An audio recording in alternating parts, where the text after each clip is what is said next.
સુરતમાં ડિસ્ટ્રિક્ટ કોર્ટમાં બોમ્બ મૂક્યો હોવાની ધમકી મળી છે। ધમકીભર્યો અનામી કોલ આવતા જ પોલીસ દોડતી થઈ। સુરક્ષા કારણસર આજના દિવસે વકીલ કે અરજદાર માટે કોર્ટ બંધ। તો સ્થાનિક પોલીસ સહિત ડોગ સ્ક્વોડની ટીમો ઘટના સ્થળે પહોંચી છે અને આ મુદ્દે સંવાદદાતા રાકેશ જોડાયેલા છે। રાકેશ, સુરતમાં ડિસ્ટ્રિક્ટ કોર્ટમાં બોમ્બ મૂક્યો હોવાની ધમકી મળી રહી છે, અપડેટ શું છે?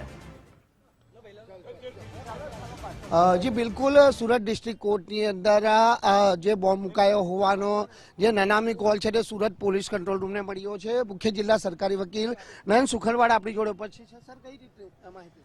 એ રાત્રે મેલ મળેલો હતો, એ બાબતે તપાસ ચાલુ છે અત્યારે, અને અત્યારે કોર્ટમાં કોઈને પણ પ્રવેશવાને માટે બંધ રાખવામાં આવી છે, કારણ કે સિક્યોરિટી અને એના પર્પઝથી પોલીસ ડિપાર્ટમેન્ટને યોગ્ય રીતે કાર્યવાહી કરવાની સમય મળે, અને બોમ્બ સ્ક્વોડ પણ છે, એટલે વાંધો નથી।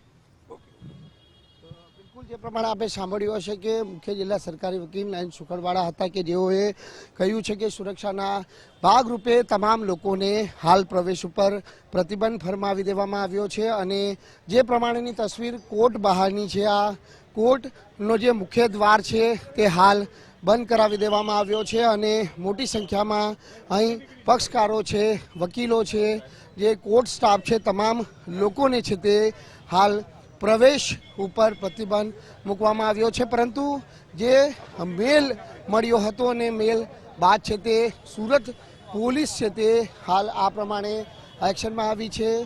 સ્થાનિય પોલીસની સાથે સાથે બોમ્બ સ્ક્વોડ અને ડોગ સ્ક્વોડની ટીમ પણ છે તે કોર્ટની અંદર પહોંચી છે અને કોર્ટ બિલ્ડિંગ અને પરિસરમાં સઘનપૂર્વકની જે તપાસ છે તે કરવામાં આવી રહી છે। મેલ ક્યાંથી આવ્યો છે તેની પણ તપાસ છે તે કરવામાં આવશે, પરંતુ હાલ સુરક્ષાના ભાગરૂપે સૌપ્રથમ તો સંપૂર્ણ જે બિલ્ડિંગ છે તે ખાલી કરાવી દેવામાં આવી છે અને અંતિમ સૂચના ન મળે ત્યાં સુધી કોઈ પણ વ્યક્તિને કોર્ટ પરિસરની અંદર પ્રવેશ ઉપર છે તે પ્રતિબંધ મૂકવામાં આવ્યો છે। જોઈ શકાય છે કે કોર્ટ પરિસરની બહારની આ તસવીરો છે અને મોટી સંખ્યામાં જ્યારે કોર્ટ સ્ટાફ હોય કે પછી વકીલો હોય કે પછી પક્ષકારો, તમામે તમામ લોકો હાલ બહાર છે તે મોજૂદ જોવા મળી રહ્યા છે। વકીલ જોડે પણ વાત કરવાનો પ્રયત્ન કરીશું। સર, કઈ રીતની સૂચના આપવામાં આવી છે? સૂચના કંઈ આપવામાં નથી આવી, ખાલી એટલું કહે છે કે ભાઈ અત્યારે 2-2.5 કલાક ચેકિંગ થશે। હવે બધો સ્ટાફ બહાર છે એટલે પ્રેક્ટિકલી આજે હડતાલ છે, મીન્સ કે ડિક્લેર જ કરશે, રજા ડિક્લેર કરશે। બોમ્બનો કંઈક મેલ આવ્યો છે કે કોર્ટમાં બોમ્બ મુકાયો? હેજી, હા, એવા ન્યૂઝ આવ્યા છે ત્યારથી આ લોકો આખો સ્કોડ આવેલો છે ને ચેકિંગ કરે છે। ચિંતાનો વિષય ખરો, પેનિક લોકો 3 થી 4 હજાર લોકો અંદર હોય ને બોમ્બ મુસીબત થઈ જાય છે, એટલે બધાને બહાર રાખ્યા છે અત્યારે। ઇવન જ્યુડિશિયલ સ્ટાફને બી એલાવ નહીં કરતા અંદર, જજીસો બી બધા બહાર છે। એટલે જે પ્રમાણે આ વકીલ સભ્ય હતા અને ખાસ કરીને બિલકુલ હાલ જે સુરક્ષાના ભાગરૂપે છે તે સંપૂર્ણ બિલ્ડિંગ છે તે હાલ ખાલી કરાવવામાં આવી છે અને જોઈ શકાય છે તેમ કે હાલ પણ જે કોર્ટ પરિસર ની આ તસવીરો છે કે જ્યાં કોઈ પણ વ્યક્તિને અંદર પ્રવેશવા ઉપર પ્રતિબંધ છે। ફરી એક વખત મુખ્ય જિલ્લા સરકારી વકીલ નયન સુખરવાડા જોડે વાત કરીશું, તેઓનું શું કહેવું છે?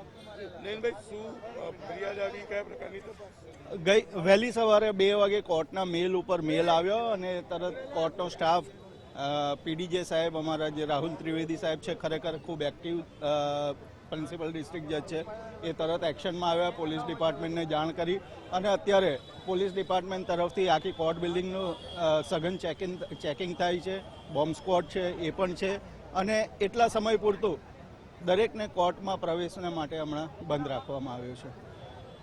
તો જે મળસ્કેના 2 વાગ્યાના સમય દરમિયાન આ મેલ છે તે કોર્ટના ઓફિશિયલી વેબસાઇટ પર મળ્યો છે અને મેલ મળતાની સાથે જ જે સુરત પોલીસ કંટ્રોલ રૂમને જાણ કરવામાં આવી હતી અને હાલ જે પ્રમાણેની સ્થિતિ આપ જાતે કોર્ટ બહારની જોઈ શકો છો કે અહીં તમામ સુરક્ષા બંદોબસ્ત પણ છે તે સઘન કરવામાં આવ્યો છે। તો આ સાથે કોર્ટ બિલ્ડિંગની અંદર અને પરિસરની અંદર ડોગ સ્ક્વોડ, બોમ્બ સ્ક્વોડ અને ડોગ સ્ક્વોડની ટીમ દ્વારા સઘન તપાસ છે તે કરવામાં આવી રહી છે। તપાસના અંતે કોઈ વાંધાજનક વસ્તુ મળે છે કે કેમ તે હવે જોવું રહ્યું।